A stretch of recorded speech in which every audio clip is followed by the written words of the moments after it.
एक धूप भरी दोपहर में नन्हा नीला बिल्ली का बच्चा गहरी नींद में था।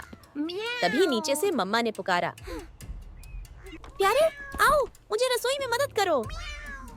अब भी उनींदी वह धीरे धीरे सीढ़ियों से नीचे उतर गई। लेकिन अचानक उसने एक रसीला पीला आम देखा जो भाग रहा था।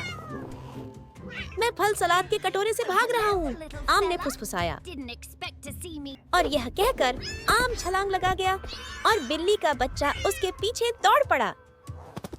वे नीचे आ गिरे, सीधा गांव की गली के बीचों बीच। सबसे पहले उनकी मुलाकात एक डिस्को डांस करता अनानास से हुई। फिर एक केला जो इतना नींद में था कि उसे कोई परवाह ही नहीं थी।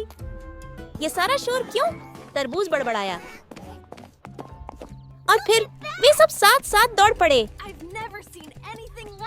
लोग रुक गए उस अजीब जुलूस की ओर इशारा करते हुए। वे थोड़ी देर आराम करने के लिए फव्वारे के पास रुक गए। छायादार पेड़ के नीचे सभी ने शांति से आराम किया।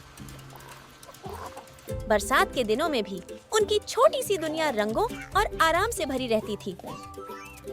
जैसे ही सूरज डूबने लगा, छोटा सा परिवार साथ साथ टहलते हुए घर लौट आया। सूरज ढलते ही उन्हें एक दूसरे की संगत की गर्माहट में सुकून मिला। एक नया दिन शुरू होता है, खेल, देखभाल और कोमल प्यार से भरपूर।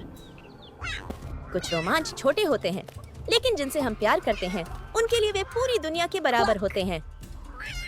हम चाहे जहाँ भी भटके, प्यार हमें हमेशा घर ले आता है। हमारी कहानियाँ पसंद आई?